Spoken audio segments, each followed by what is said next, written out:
The internet has made health and fitness a bit overwhelming. Every time you open your phone, you're given different advice, different conflicting advice, and that can make it very difficult to know what to do, what's right for you, if you're doing things wrong, and where to start. So today I'm going to break that down from you. As a fitness coach and a personal trainer of almost 10 years, I think I know what I'm doing. So number one is shrink the goal. A lot of the time we have these big goals of losing 100 pounds or doing a high rocks or a half marathon, and we make it a bit overwhelming, and that makes us like paralyzed. We don't know where to start. It feels like it's too big.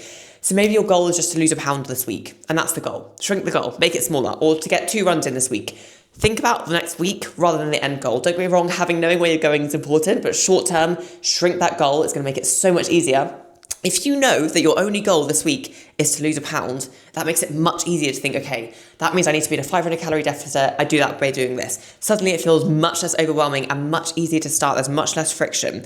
Number 2 is focus on one thing at a time. This is something I'm famously not good at doing because I love to do conflicting goals, but I promise you will get much further and you'll get started a lot easier if you do one thing at a time. So that might be that you do a fat loss phase to start with, and then you do a muscle building phase, rather than trying to literally get stronger, get leaner, start a new type of fitness and also like juggle everything else in life. One thing at a time is always easier.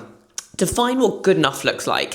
So I think all of us go into any sort of new goal or any sort of goal that we're trying to push for, and we try and be perfect. We try and hit every single target, every single daily thing, and that really creates friction and boundaries. So what is good enough? That might be that 5 workouts a week is your optimal goal, but actually 3 is good enough. Or it might be that you track 100% of the week in your head, but actually 90% of tracking on your food is good enough. What is good enough? Know that really helps. Try and remove choice wherever possible. So it might be that for the first week you eat the same food every day, or you have the same lunch every day, or the same breakfast every day, or same snacks every day. Doesn't mean you need to do that forever. If that's really boring for you, you don't have to do that, but it might be that you do your workout at the same time each day if you can, or you do certain things on certain days. Remove decisions, make it routine, make it part of your life, and that makes everything easier. And try to track one thing only. So again, if you're feeling very overwhelmed, you don't know where to start, think, right, my goal this week is to lose a pound. Let's use that as an example. So the easiest thing to do that is to look at my food. So all I'm going to do this week is track my food. Do that for week 1. Week 2, think, okay, I lost a pound last week. This week I want to lose 2 pounds. So I'm actually going to track my food again. And now I'm going to add the next habit, which is getting my steps in. And slowly over time, build those habits up. A lot of people go wrong because they start from doing nothing to suddenly overnight trying to drink their water, take their supplements, sleep better, move more, work out more, all of the things. And it can be too much. Just do one thing at a time successfully and you will get so much further. Try to do weekly reviews and not daily pressure. Things are going to come up. Not every single day is going to go to plan. You might be ill, kids might be ill, work might be demanding, you might work late, you might get stuck in traffic. So stop putting daily pressure to hit every single target. In my coaching, we use a lot of averages throughout the week because let's face it, if one day you get 100 steps, it's not the end of the world.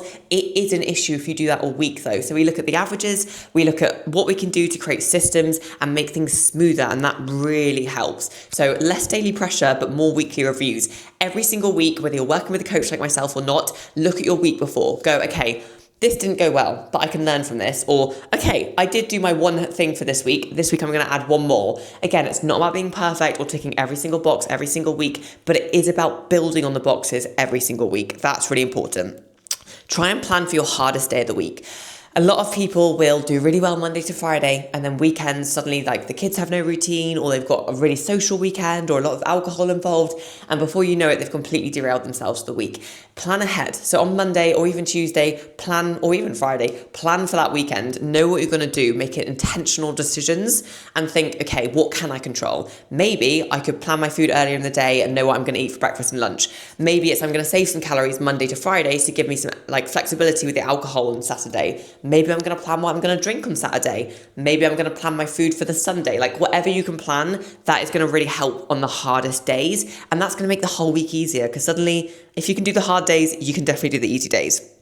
Stop restarting after bad days. This is a big one. A lot of us will start the day off wrong. We didn't get enough sleep, or we messed up and we had some biscuits at lunchtime or mid-morning, whatever it might be, and suddenly we've written off the whole day, and in our head we go, we'll start again tomorrow, or we'll start again Monday, or we'll start again on the first. Really important to break that. Just go, okay, that doesn't matter. Let's move on straight away. The more you can break that pattern of let's wait for the next thing and just start again straight away, the better every single thing will go.